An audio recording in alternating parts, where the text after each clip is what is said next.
قال الله تبارك وتعالى في القرآن العظيم والفرقان الحميد: أعوذ بالله من الشيطان الرجيم. بسم الله الرحمن الرحيم. إنما يعمر مساجد الله من آمن بالله واليوم الآخر وأقام الصلاة وآتى الزكاة ولم يخش إلا الله.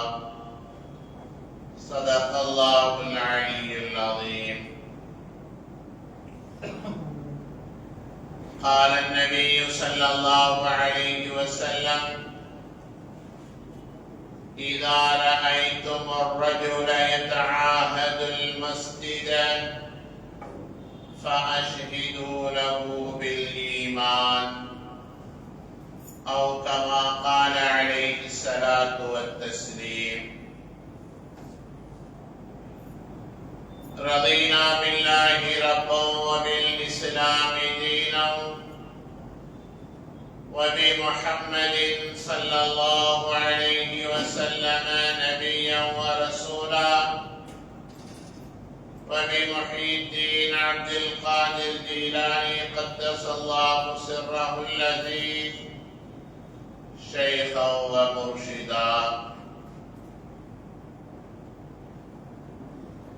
அளவற்ற அருளாளனும் நிகரற்ற அன்புடையவனுமாகிய எல்லாம் வல்ல அல்லாஹ்வின் திருப்பெயரால் துவங்குவோமாக. ஸலாத்தும் ஸலாமும் ஹஜ்ரத் சையதுனா முஹம்மது ரசூலுல்லாஹி ஸல்லல்லாஹு அலைஹி வஸல்லம் அவர்கள் மீதும், அவர்களை பின்பற்றி வாழ்ந்த சத்திய சஹாபாக்கள், தாபிஈன்கள், தபவு தாபிஈன்கள், இமாம்கள்,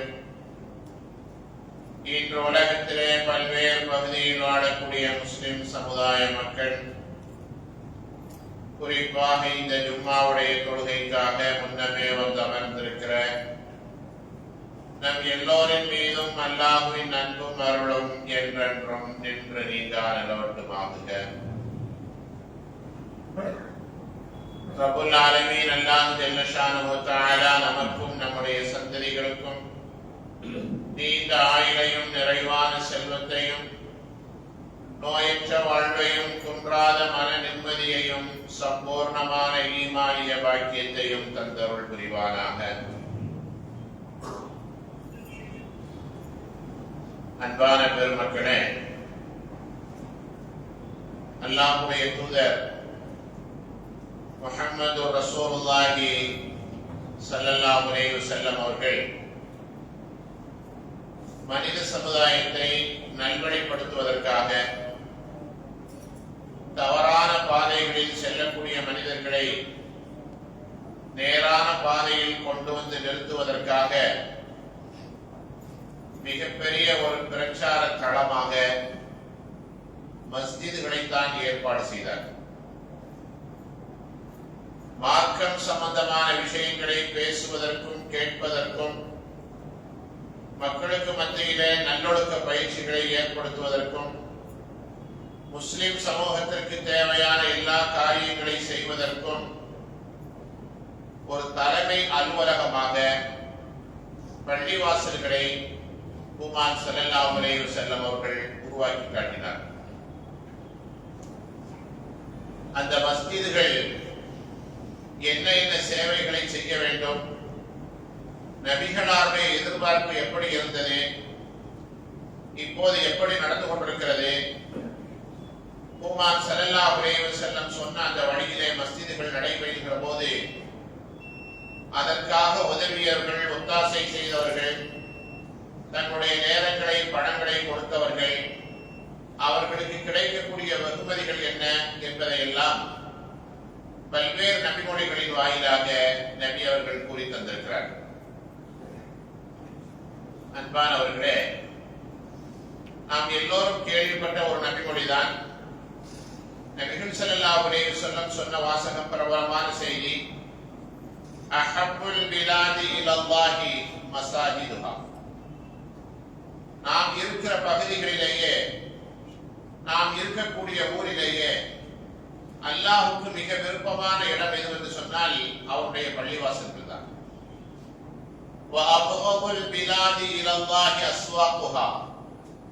அல்லாஹுக்கு மிக வெறுப்பான இடம் கடை வீதிகள் தான், வியாபார ஸ்தலங்கள் நிறைந்திருக்கக்கூடிய அந்த பகுதிகள் தான் என்று குமார் ஸல்லல்லாஹு அலைஹி வஸல்லம் சொன்னார்.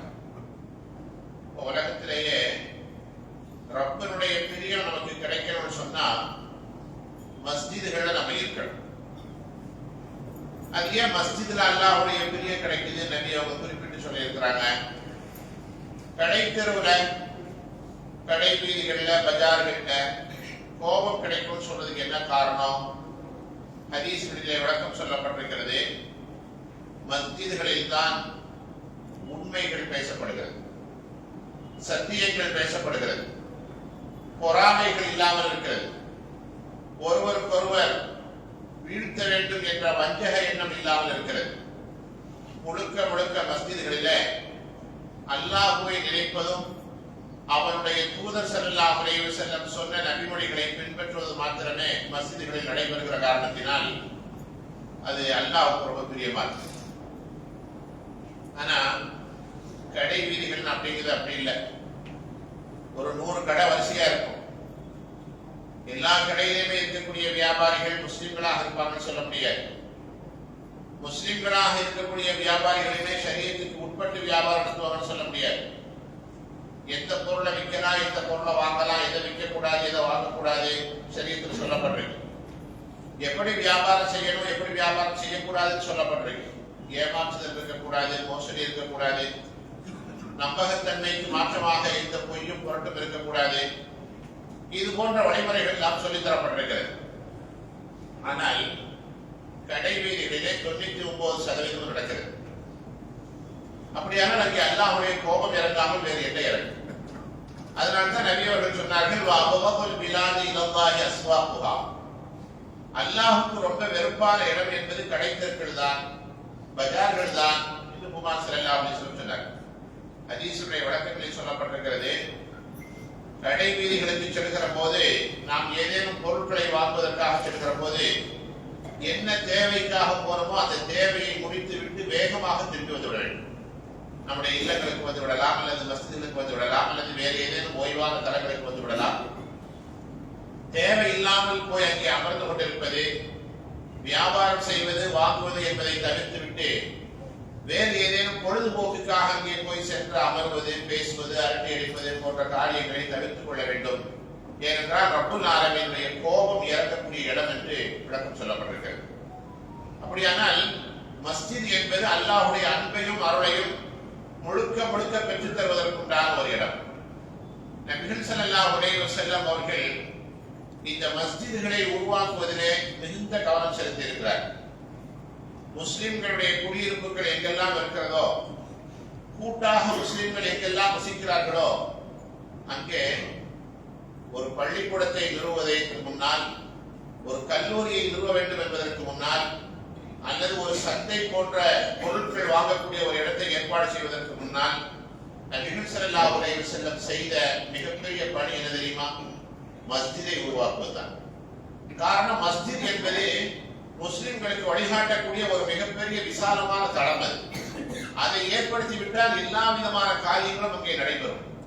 முஸ்லிம்கள் இந்த உலகத்தில் வெற்றி பெறுவதற்கும் மறுமையில் வெற்றி பெறுவதற்கும் அது அடித்தளமாக அமையும். நபிகள் ஸல்லல்லாஹு அலைஹி வஸல்லம் அதைத்தான் செய்தார். இன்னைக்கு உம்ராவுக்கு போகக்கூடிய, ஹஜ்ஜுக்கு போகக்கூடிய எல்லாருமே நம்ம பார்த்திருப்போம். மஸ்ஜித் குபா என்று ஒரு பள்ளிவாசல் இருக்குது. குபா பள்ளிவாசல் அதுக்கு பேர். உம்ராவுக்கு போறவங்க எல்லாமே அந்த பள்ளிவாசலுக்கு போயிட்டு தான் வருவாங்க. சனிக்கிழமை அந்த பள்ளிவாசல்ல போய் 2 ரக்காத் தொழுதா ஒரு உம்ரா செய்த நன்மை குமார் ஸல்லல்லாஹு அலைஹி வஸல்லம் சொல்லியிருக்கிறார். தவாப் செய்ய வேண்டாம், சரி செய்ய வேண்டாம், முடி எடுக்க வேண்டாம். உம்ரானா அதுதானே, இஹ்ராம் கட்ட வேண்டாம். சனிக்கிழமை போய் அந்த மஸ்ஜித் குபாவில் தொழுதாலே ஒரு உம்ரா செய்த நன்மை கிடைக்கும். நபிகள் ஸல்லல்லாஹு அலைஹி வஸல்லம் அவர்கள் அந்த மஸ்ஜிதை ஏற்படுத்தினார். நமக்கு வரலாறு தெரியும்.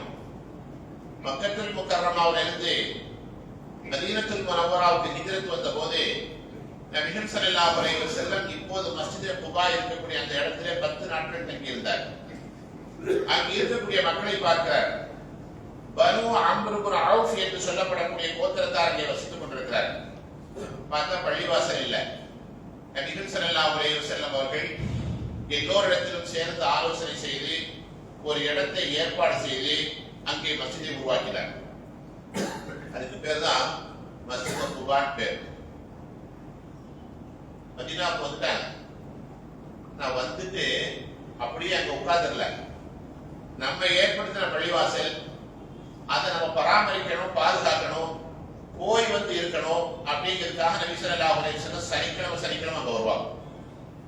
அது மட்டுமல்ல, எல்லாத்தையும் அங்க வர்றதுக்கு ஆர்வப்படுத்தினாங்க. எந்த அளவுக்கு ஆர்வம்னா, சனிக்கிழமை போய் 2 ரக்காத் தொழுதானா அவங்களுக்கு உங்களை செஞ்ச நன்மை கிடைக்கும்னா. இது எவ்வளவு பெரிய வார்த்தை பாருங்க.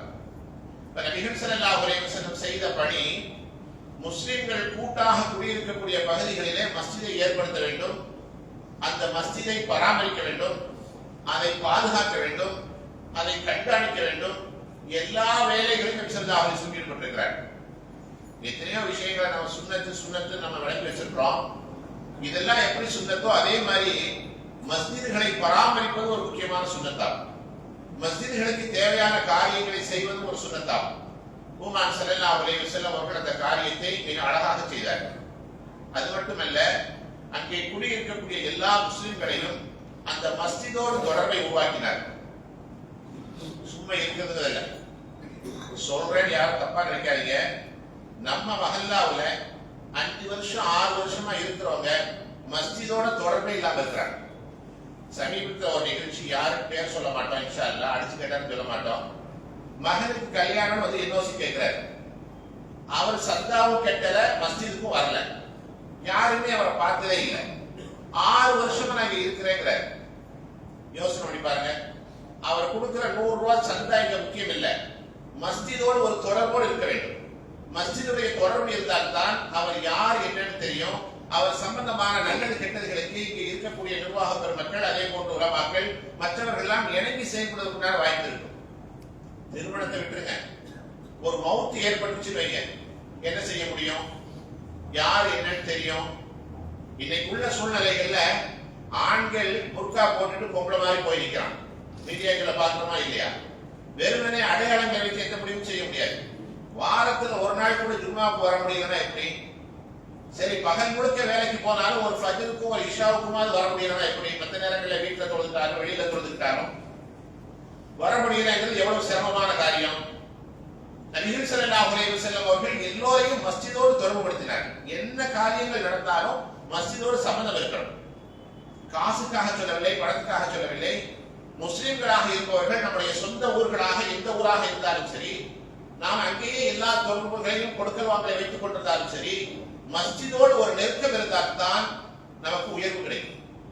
நபிகள் ஸல்லல்லாஹு அலைஹி வஸல்லம் ஒரு பழக்கம் இருந்துச்சு. ஏதாவது வெளியூருக்கு போறதாக இருந்தா முதல்ல மஸ்ஜிதுக்கு வருவாங்க. மஸ்ஜிதுக்கு வந்து 2 ரக்காத் தொழுவாங்க. தொழுதுட்டு அதுக்கப்புறம் போவாங்க. வெளியூர் போயிட்டு ஒரு 10 நாள், ஒரு வாரம், ஒரு மாசம் இருந்துட்டு திரும்ப வருவாங்க. வந்த உடனே முதல்ல மஸ்ஜிதுக்கு தான் வருவாங்க. மஸ்ஜிதுக்கு வந்த உடனே நபி அவங்க வந்துட்டாங்க அப்படிங்கிற செய்தி கிடைக்கும்.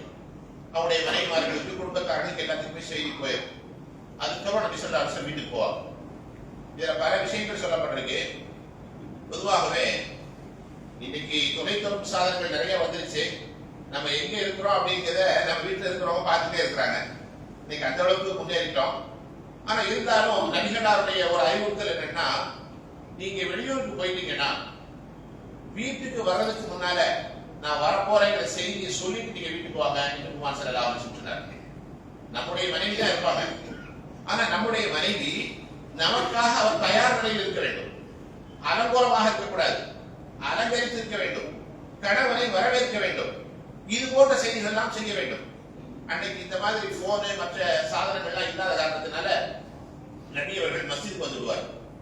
மஸ்ஜிதுக்கு வந்துட்டாலே கூட்டம் பூரா வந்துடும். நபி அவங்க வந்துட்டாங்க, 10 நாளா போயிருந்தாங்க, வெளியூர் போயிருந்தாங்க, ஒரு மாசம் வெளியூர் போயிருந்தாங்க, இங்க வந்துட்டாங்க. உடனே செய்திகள்லாம் போயிடும். 1 மணி நேரம் 2 மணி நேரம் இருந்துட்டு 2 ரக்காத் தொழுதுட்டு மக்களுக்கு எல்லாம் உபதேசம் செஞ்சுட்டு நான் எங்க போனோம் அந்த செய்திகளை சொல்லிட்டு நபிகள் ஸல்லல்லாஹு அலைஹி வஸல்லம் வீட்டுக்கு போவோம். இப்ப மஸ்ஜித் என்பது வெறுமனே ஐங்கால தொழுகைக்கு மாத்திரம் அல்ல, முஸ்லிம் சமூகத்தோடு இருக்கக்கூடிய எல்லா காரியங்களும் மஸ்ஜிதோடு தொடர்புபடுத்தி மஸ்ஜிதிலே இருப்பவர்களோடு இணைந்து ஒருவருக்கொருவர் இணைந்து செய்ய வேண்டிய மிக முக்கியமான ஒரு காரணம் தான் பள்ளிவாசல். சாதாரணமான விஷயம் அல்ல. நபிகள் ஸல்லல்லாஹு அலைஹி வஸல்லம் அவர்கள் வெறுமனே தொழுகைக்காக மாத்திரம் இந்த மஸ்ஜிதை ஏற்படுத்தவில்லை. அது மட்டுமல்ல, ஹதீஸிலே வருகிறது, மஸ்ஜிதுகளை உருவாக்குகிற போது இன்னைக்கு ரப்பல் ஆலமீன் நமக்கு காசு பணம் கொடுத்திருக்கிறான். நம்ம யாரும் பெரும்பாலும் உடல் உழைப்பு செய்யறதில்லை. லட்சக்கணக்கில் காசுகளை கொடுக்கிறோம். ரப்பல் ஆலமீனுடைய பள்ளிவாசல் உயர்வாகி விடுகிறது. ஆனால் சஹாபாக்கள் தன்னுடைய உடல் உழைப்பை கொடுத்தார். இன்னமும் சில கிராமங்களிலே நீங்கள் கேள்விப்பட்டிருப்பீர்கள், ஒரு 30-40 வருஷங்களுக்கு முன்னால, 50 வருஷங்களுக்கு முன்னால மஸ்ஜிதுகளை கட்டுகிற போது அந்த ஊர்ல ஒரு 500 குடும்பம் இருக்குன்னு வச்சுக்கோங்க. ஒரு குடும்பத்துக்கு ஒரு ஆள் வந்து பள்ளிவாசல் வேலை செய்யணும் அப்படின்னு சொல்லி முடிவு பண்ணுவாங்க. இன்னொருவரை ஏற்றுக்கொள்வார்கள், வந்து மஸ்ஜிதுக்கு வேலை செய்வாங்க. ஏன் நம்ம இந்த பள்ளிவாசலே இருந்தது.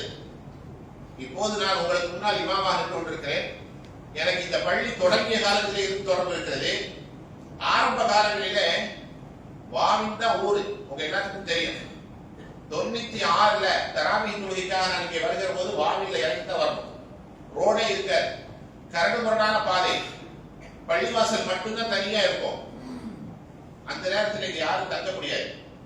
இந்த மஹல்லாவில் யார் குடியிருந்தாங்களோ அந்த நேரத்தில் இருந்தவர்கள் ஒவ்வொரு நாளும் மாதத்திற்கு ஒரு முறை என்று இங்கே தங்கி இருக்கக்கூடிய இமாம் மற்றும் மஸ்ஜித்களுக்கு உணவளிப்பார்.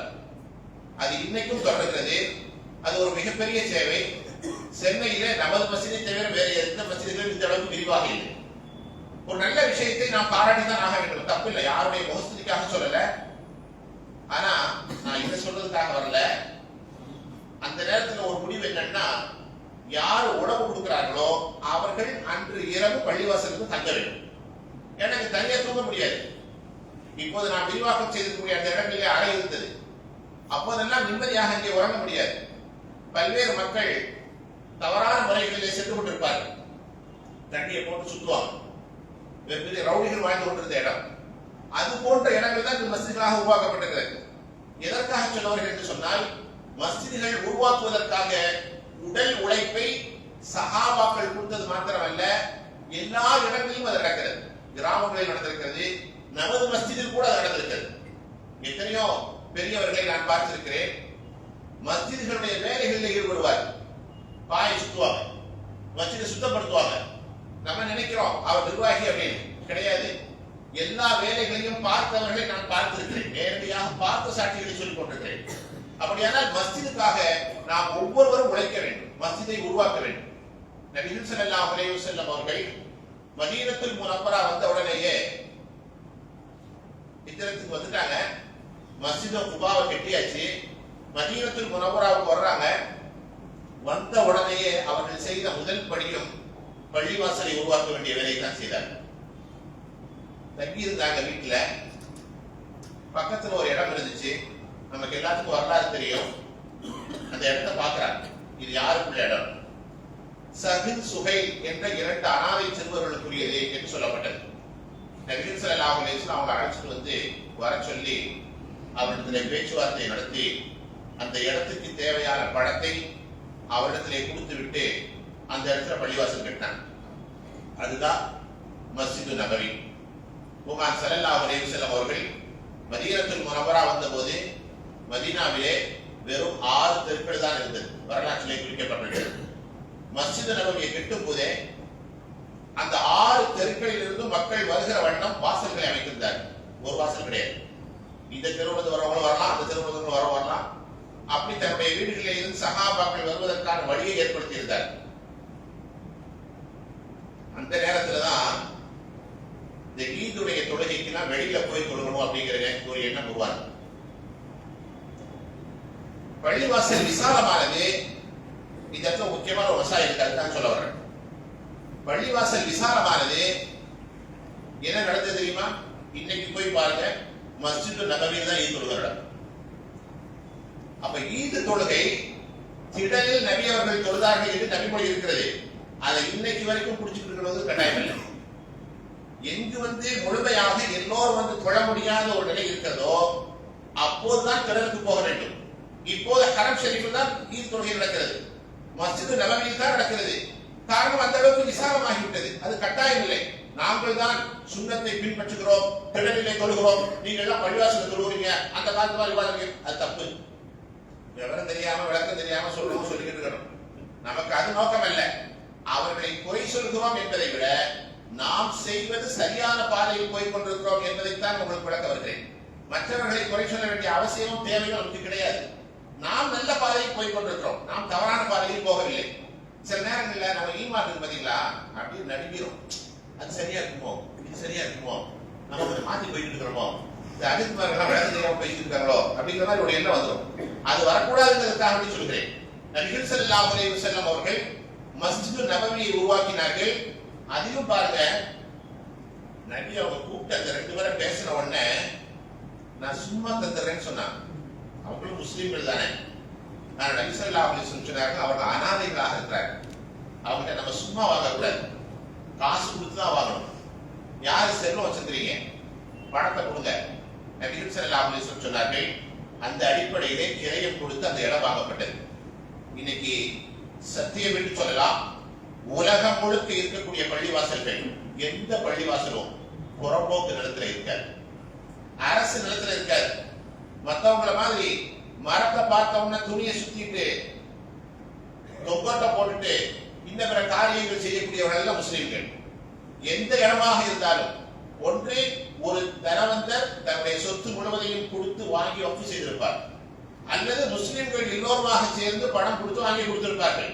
இப்படித்தான் மஸ்ஜிதுகள் இருக்குமே தவிர தனிப்பட்ட முறையில உள்ள இடங்களோ அல்லது ஆக்கிரமிப்பு நிலங்களோ அல்லது வேறு ஏதேனும் உள்ள நிலங்களோ இவைகள்லாம் மஸ்ஜிதுகளுக்கு இருக்காது, வக்ஃப் நிலங்களாக இருக்காது, நம்முடைய நிலங்கள் தான். அந்த மஸ்ஜிதுகளை உமர் ஸல்லல்லாஹு அலைஹி வஸல்லம் அவர்கள் கண்ணியத்தோடு அந்த இடத்தை வாங்கி அதை கட்டினார்கள், பராமரித்தார்கள், அந்த இடத்துக்குரிய பணத்தை கொடுத்தார்கள், அதை பாதுகாத்தார்கள். இன்னைக்கு ஒரு முக்கியமான விஷயம், இந்த பாசிச அரசு முஸ்லிம்களிடையே இருக்கக்கூடிய நிலங்களை பிடுங்குவதற்காக பல்வேறு திட்டங்களை போட்டுக் கொண்டிருக்கிறார்கள். எத்தனை போராட்டங்கள் நடந்தாலும், எத்தனை கண்டன கூட்டங்கள் நடந்தாலும், எத்தனை விமர்சனங்கள் வெளியே வந்தாலும் செவிடற்காலில் ஊதிய சங்கை போன்ற அனைத்தையும் கேட்டுக்கொண்டு தன் வழியை அவன் செஞ்சுட்டே இருக்கிறான். எந்த மாற்றமும் இல்லை. ஒரு கட்டத்திலே திருமணங்கள் எல்லாம் பதிவு செய்ய வேண்டும் என்று கூச்சல் போட்டார். உங்களுக்கு நினைவு இருக்கலாம். நான் சொல்வது ஒரு 15-18 வருஷத்துக்கு முன்னால் ஒரு செய்தி. திருமணங்களை எல்லாம் பதிவு செய்ய வேண்டும் என்று கூச்சல் போட்டார்கள். உடனே முஸ்லிம்கள் எல்லோரும் சேர்ந்து உலகத்திலேயே எங்க திருமணம் தாண்டா பதிவுல இருக்கு, அத்தனை பள்ளிவாசலை தஃப்தர் வச்சிருக்கோம். டவுன் காலேஜ் விட்டுருங்க, என்னைக்கு பள்ளிவாசல் தொடங்குச்சோ அன்னைக்கு ஒரு தஃப்தர் அடிச்சு வச்சிருப்பாங்க. கை கணக்க இருக்கும் ஒரு புக்கு. யார் பொண்ணு, யார் மாப்பிள்ளை, யார் சாட்சி, யார் சுத்துப்பா ஓதனம் எல்லாம் அங்க பதிவு. எவ்வளவு மகன் கொடுத்த, எந்த இடத்துல நடந்துச்சு அத்தனையுமே இருக்கும். நாங்க தான் பதிவுல வச்சிருக்கிறோம். நீங்க என்ன எங்கிட்ட வந்து சொல்ற போராட்டங்கள் நடந்தது, ஆனால் என்ன நடந்தது? அவன் பாட்டுக்கு இருந்த அமைதியா. இன்னைக்கு பாருங்க, கல்யாணம் முடிச்சு நம்ம பதிவு பண்ணாலும் அதை ரிஜிஸ்டர் ஆபீஸ்ல போய் பதிவு செய்ய வேண்டியது இருக்குது. கொண்டு வந்து நிப்பாட்டிட்டாங்க. இதே மாதிரி உங்களுக்கு சொல்லிக்கிட்டே போகலாம். எத்தனை விஷயங்கள் நடந்திருக்கிறது. அதே மாதிரி தான் வக்ஃப் திருத்த சட்டம் தேவையில்லை என்று நீட்டி முழங்கப்பட்டது. பல்வேறு குரல்கள் எழுப்பப்பட்டது. ஆனா சட்டம் இல்லாம கொண்டு வந்துட்டாங்க. என்ன தெரியுமா? உம்மீத் போர்ட்டல் அப்படின்னு சொல்லி ஒரு வெப்சைட்டை துவக்கி எங்கெல்லாம் மஸ்ஜிதுகள் இருக்கிறதோ, எங்கெல்லாம் மதரசாக்கள் இருக்கிறதோ, சான்கார்கள் தர்காக்கள் எங்கெல்லாம் இருக்கிறதோ அது அனைத்தையும் நீ பதிவு செய்ய வேண்டும் என்று கட்டாயப்படுத்தி விட்டார். வக்ஃப் போர்டே நமக்கு போன் பண்றாங்க, நீங்க பதிவு பண்ணிட்டீங்களா? மஸ்ஜிதுடைய நிர்வாகம் செய்யக்கூடியவர்களுக்கு எல்லா விதமான காரியங்களையும் சொல்கிறார்கள், இது ஏன் பதிவு பண்ணல? சரி பதிவு பண்ணிடுவோம், நல்ல விஷயம் தான், நம்முடைய பதிவு அரசாங்கத்திற்கு நல்லதுதான் அப்படின்னு நம்ம நினைச்சா என்ன தெரியுமா ஆகுது? இந்த தமிழ்நாட்டுக்குள்ள வரல, தில்லி மும்பை போன்ற இடங்கள்ல நம்ம இடங்கள், நம்ம மக்கள்கிட்ட நிறைய குறை இருக்கிறது. வக்ஃப் நிலங்களை சும்மா வச்சுட்டு இருப்பாங்க. அது ஒரு முறையாக ஒரு கல்வி நிலையங்களோ அல்லது வேறு ஏதேனும் முஸ்லிம்களுக்கு சாதகமாக இருக்கக்கூடிய சூழ்நிலையை உருவாக்காமல் மிகப்பெரிய அளவிலே சும்மா போட்டு வச்சிருப்பாங்க. பல மாநிலங்கள்ல எந்த எந்த இடங்கள்லாம் இருக்குங்கிறத நம்மளே கொண்டு போய் பதிவு பண்ணிட்டோமா, அவன் உட்காந்து பாக்குறான். ஓ சொத்துக்கையா, இத்தனை ஏக்கர் இருக்கா, அங்க அவ்வளவு ஏக்கர் இருக்கா, சரி அவ்வளவுதான், ஒரு பெரிய ஒரு மால் கட்டிட வேண்டியதான், கவர்மெண்ட் அதை எடுத்துக்க வேண்டியதான் அப்படின்னு சொல்லி முடிவு பண்ணி வேலையை தொடங்கிட்டாங்க. நம்மள்ட்ட இருந்து சொத்துக்களை பறிப்பதற்காக, மஸ்ஜிதுகளை மீட்பதற்காக, இதெல்லாம் யாரு? முஸ்லிம் உம்மத் அல்லாஹ்க்கு பதில் சொல்லியாகும். அதற்கு யார் பொறுப்பாளர்களாக இருந்தாலும் அவர்கள் பதில் சொல்லியாக வேண்டும். மஸ்ஜிதுகள் என்பது அல்லாஹ்வுடைய சொத்துக்கள், வக்ஃபுன் லில்லாஹ், இறைவனுக்காக வக்ஃப் செய்யப்பட்ட விஷயங்கள். மஸ்ஜிதுடைய நிலங்கள் என்பது அல்லாஹ்வுக்கு சொந்தமானது, மதரசாக்கள் அல்லாஹ்வுக்கு சொந்தமானது, கான்காகள் அல்லாஹ்வுக்கு சொந்தமானது, தர்காக்கள் அல்லாஹ்வுக்கு சொந்தமானது. எல்லாமே அல்லாஹ்வுடைய நல்ல விஷயங்கள் நடப்பதற்காக உருவாக்கப்பட்ட இடங்கள். அதை பாதுகாக்க வேண்டியது, பராமரிக்க வேண்டியது அந்தந்த பகுதியிலே வாழக்கூடிய ஒவ்வொரு முஸ்லிமுக்கும் கட்டாய கடமை. பெருமானார் ஸல்லல்லாஹு அலைஹி வஸல்லம் அதை செய்து கொண்டே இருந்தார். மஸ்ஜிது நபவியை மதீனத்துல் முனவ்வராவுல கட்டிட்டாங்க, அப்படி விட்டுல அது சம்பந்தமான வேலைகளை நபிகள் ஸல்லல்லாஹு அலைஹி வஸல்லம் பேசிக்கொண்டே இருந்தார்கள். அடுத்து சஹாபாக்கள் ஆர்வத்தை உருவாக்கினார்கள். கலீஃபாக்களுடைய காலத்தில் அது விசாலமாக்கப்பட்டது, விரிவாக்கப்பட்டது. என்ன சேவைகள் செய்ய வேண்டுமோ அனைத்தும் அதற்கு செய்யப்பட்டது. நபிகள் ஸல்லல்லாஹு அலைஹி வஸல்லம் அவர்கள் மஸ்ஜிதுக்காக யாரெல்லாம் பாடுபடுகிறார்களோ அவர்களுக்கு கிடைக்கக்கூடிய ஏராளமான நன்மைகளை பெருமானார் ஸல்லல்லாஹு அலைஹி வஸல்லம் சொல்லிக் கொண்டே இருந்தார். ஒரு ஹதீஸ்ல இப்படி வருது, பெருமானார் ஸல்லல்லாஹு அலைஹி வஸல்லம் சொன்ன செய்தி, மஸ்ஜிதுக்காக வேலை செய்யக்கூடியவர்கள், மஸ்ஜித் நபவியை அமைத்துக் கொண்டிருந்தவர்கள் கடுமையான சோகத்தில் இருந்தாங்க. அந்த பள்ளிவாசலை கெட்டதுக்கு உண்டான களைப்பில் இருந்தாங்க. சஹாபாக்கள் எல்லாம் களைப்பில் இருந்தப்போ நபி அவர்கள் சொன்ன வார்த்தை, اللهم لا عيش إلا عيش الآخرة فاغفر الأنصار والمهاجرة. اللهم لا عيش إلا عيش الآخرة. அல்லாஹ்வே, வாழ்க்கை என்றாலே மறுவுலக வாழ்க்கை தான். இது சும்மா 50 வருஷம் 60 வருஷம் 70 வருஷம் 100 வருஷம் அவ்வளவுதான் மௌத்து. فاغفر الأنصار والمهاجرة. அன்சாரிகளுக்கும் முஹாஜிர்களுக்கும் நீ மன்னிப்பளிப்பாயாக. பெருமானார் ஸல்லல்லாஹு அலைஹி வஸல்லம் துஆ செய்தார். ஹதீஸுடைய விளக்கத்திலே சொல்லப்பட்டிருக்கிறது, மஸ்ஜிது நபவியினுடைய கட்டிடப் பணியில் ஈடுபட்டவர்களுக்கு மாத்திரம் இந்த துஆ அல்ல, கியாமத் நாள் வரை எங்கெல்லாம் மஸ்ஜிதுகள் உருவாக்கப்படுகிறதோ, மஸ்ஜிதுகள் நிர்வாகம் செய்யப்படுகிறதோ, மஸ்ஜிதுகளை பராமரிக்கப்படுகிறதோ, அதற்கு யாரெல்லாம் தன்னுடைய நேரங்களை, காலங்களை, தன்னுடைய பணங்களை கொடுக்கிறார்களோ அவர்கள் அத்தனை பேருக்கும் அல்லாஹ்வுடைய மன்னிப்பு கிடைக்கும் என்று விளக்கம் சொல்லப்பட்டிருக்கிறது. மன்னிப்பு வேணாம் யாராவது சொல்லுமா? ரப்புல் ஆலமீனுடைய மன்னிப்பு நமக்கு வேண்டும். இந்த உலகத்திலே வாழ்கிற போது 100% நான் நல்லவனாக உத்தமனாக நான் வாழ்கிறேன் என்று எவருமே சொல்ல முடியாது. நபி அவர்களே சொல்லிட்டாங்க, குல்லு பனி ஆதம ஹத்தாவு. ஆதமுடைய மக்கள் அத்தனை பேரும் தவறு செய்யக்கூடியவர்கள். ஏதோ முன்பின் இருக்கலாம், தெரிஞ்சோ தெரியாமலோ, வாலிபத்தில், இளமையில, வியாபாரத்துல, வேற ஏதேனும் சூழ்நிலைகள் நம்முடைய மனைவி மக்களுக்கு மத்தியில, குடும்பங்களுக்கு மத்தியில, உறவுகளுக்கு மத்தியில ஏதாவது இருக்கலாம். அது நமக்கும் அல்லாஹ்வுக்கும் மட்டும்தான் தெரியும், சம்பந்தப்பட்டவங்களுக்கு தெரியும். மன்னிப்பு வேணும்னு சொன்னா மஸ்ஜிதுடைய பராமரிப்புகளிலே நாம் ஈடுபட வேண்டும். மஸ்ஜிதுகளை தூக்கி நிறுத்தக்கூடிய வேலைகளிலே நம்ம இணைத்துக் கொள்ள வேண்டும். அதற்காக எவ்வளவு முயற்சி செய்ய வேண்டுமோ செய்ய வேண்டும். பெருமானார் ஸல்லல்லாஹு அலைஹி வஸல்லம் துஆ நமக்கு கிடைத்துக் கொண்டே இருக்கும். இந்த உம்மத்துக்கு ரப்புல் ஆலமீன் கொடுத்த ஒரு மிகப்பெரிய பாக்கியம் என்ன தெரியுமா? உலகம் முழுக்க எங்க வேணாலும் தொழுதுக்கலாம்னு சொல்லிட்டான். நபிகள் ஸல்லல்லாஹு அலைஹி வஸல்லம் சொன்னார், முந்தைய நபிமார்களுடைய கௌமுகளுக்கு அவர்களுக்கு ஏற்படுத்தப்பட்டிருக்கிற அந்த ஆலயங்களில் மாத்திரம் தான் தொழ வேண்டும், இறைவனை வணங்க வேண்டும். ஆனா நம்ம உம்மத்துக்கு மட்டும், முஹம்மது ஸல்லல்லாஹு அலைஹி உம்மத்துக்கு மட்டும், உம்மத்தே முஹம்மதியாவுக்கு மட்டும் அல்லாஹ் கொடுத்த சலுகை, ஜுஇலத்தில் அர்து மஸ்ஜிதன் வ தஹூரா. மஸ்ஜித் முழுக்க அல்லாஹ் பரிசுத்தமாக ஆக்கிவிட்டான். பூமி முழுக்க அல்லாஹ் சுத்தமாக ஆக்கிவிட்டான். ஒரு இடம் சுத்தமாக இருந்தா போதும், அங்கே தொழுதலாம். அவ்வளவு பெரிய விசாலமான தன்மை அல்லாஹ் கொடுத்திருக்கிறான். மஸ்ஜிதுகளை பராமரிக்கக்கூடியவர்கள், பாதுகாக்கக்கூடியவர்களுக்கு அல்லாஹ்வுடைய மிகப்பெரிய அருள் இருக்கிறது. ஹதீஸிலே வருகிறது, நபிகள் ஸல்லல்லாஹு அலைஹி வஸல்லம் சொன்னார்கள், இதா ரஅய்தும் الرجل يتعاهد المسجد فاشهدوا له بالايمان. மஸ்ஜிதை பராமரிக்கிற மக்களை நீ பார்த்தன்னா, நபி அவர்கள் சொல்கிறார், அவர்களை பார்த்து நீங்கள் சொல்லுங்கள், உங்களுக்கு ஈமான் இருக்கிறது என்று சாட்சி சொல்லுங்கள் என்று பெருமானார் ஸல்லல்லாஹு அலைஹி வஸல்லம் சொன்னார். இப்ப ஈமான் இருப்பதற்கான அடையாளமே மஸ்ஜிதுகளை நாம் பராமரிக்க வேண்டும், பாதுகாக்க வேண்டும் என்பது. அல்லாஹ்வுடைய கிருபையினால் நம்முடைய மஸ்ஜித் மிகச் சிறப்பான முறையில கடந்த 1.5 ஆண்டுகளுக்கு முன்னர் தொடங்கப்பட்டு மிக விரிவான வேலை நடந்து கொண்டிருக்கிறது. எல்லாமே பார்த்துட்டு இருக்கிறீங்க. மஸ்ஜிதுடைய இன்ஷா அல்லாஹ் திறப்பு விழாவெல்லாம் வர இருக்கிறது. அதற்கு முன்னர் உங்களுக்கு ஒரு நன்றி சொல்ல வேண்டும் என்ற எண்ணம் வந்துதான் அந்த வார்த்தைகளை சொல்லிக் கொண்டிருக்கிறேன். நம்முடைய மஹல்லாவை பொறுத்தளவுக்கு வெளி மஹல்லாவிலே வரக்கூடியவர்கள், நம்முடைய மஹல்லாவிலே வசிக்கக்கூடியவர்கள், இன்னும் இளைஞர்கள் எல்லோருமே இந்த மஸ்ஜிதுக்கு நீங்கள் வருகிறேன். நம்ம மஸ்ஜிதை சுற்றி கார் பார்க்கிங்லாம் விடுறதுக்கு அழகான இடம் இருக்கு. சென்னையில இந்த பகுதியில இந்த 5 கிரவுண்ட் இடத்துல இவ்வளவு விசாலமான இடம் இந்த கார்னர் பிளாட் எங்கேயுமே இல்லை. எத்தனையோ மசீதுகளுக்கு நம்மளும் போயிருக்கோம். பயானுக்கு சந்து பந்துக்குள்ள போய் காரை விட்டு போக வேண்டியது இருக்கு. நிறைய நெருக்கடி இருக்குது. ரப்புல் ஆலமீன் விசாலமாக நம்ம கொடுத்திருக்கிறார். இந்த 1.5 ஆண்டு காலங்களிலே நீங்களும் இந்த மஸ்ஜிதுக்காக ஏராளமான காசு பணங்களை கொடுத்திருக்கிறீர்கள். பேர் சொல்ல வேண்டியதில்லை. நம்ம 3 ரூஃப் போட்டிருக்கிறோம். தரைத்தளம், முதல் தளம், 2ஆம் தளம். ஒவ்வொருத்தரும் அப்படியே பொறுப்பெடுத்துக் கொண்டாரு. ஒரு ரூஃப் போடுறது 10 லட்சம் ரூபாய். யாருங்க கொடுப்பா? ரப்புல் ஆலமீன் விசாலமான எண்ணங்களை நம்முடைய மஹல்லாவாசிகளுக்கு கொடுத்திருக்கிறார். நீங்கள் செங்கலை கொடுத்திருக்கிறீர்கள், எம்சாண்டை வழங்கி இருக்கிறீர்கள், சிமெண்ட் கொடுத்திருக்கிறீர்கள், கம்பி கொடுத்திருக்கிறீர்கள். என்னவெல்லாம் தேவை என்று இந்த ஜும்மாவிலே அறிவிக்கப்படுகிறதோ அனைத்தையும் நீங்கள் கொடுத்திருக்கிறீர்கள். தனிப்பட்ட முறையிலே உங்களை சென்று சந்திக்கிற போது ஏராளமான காசு பணங்களை கொடுத்திருக்கிறீர்கள். சில மாதங்கள் ஞாயிறு தோறும் வீடுகள் தேடி உங்களை வந்த போது, முக்கியஸ்தர்களை கவனித்த போது, கட்டு பேசிய போது ஏராளமான பணங்களை திரும்போது நீங்கள் கொடுத்திருக்கிறீர்கள்.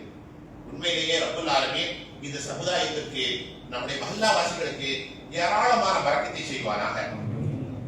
ஒரு சந்தோஷமான செய்தி தெரியுமா? நம்ம மஸ்ஜிதுல மட்டும்தாங்க வெளி மஹல்லாவுக்கு வசூலுக்கே போகல. ரப்புல் ஆலமீன் எவ்வளவு விசாலத்தை கொடுக்கிறான்னு பாருங்க. யாரும் தன்னுடைய வீட்டுக்கு கேட்கல, சொந்த தேவைக்கு கேட்கல, அல்லாஹ்வுக்காக சொல்கிற போது உடனடியாக கொடுக்க வேண்டும் என்று என்னுடைய உள்ளத்தில் வருகிறது.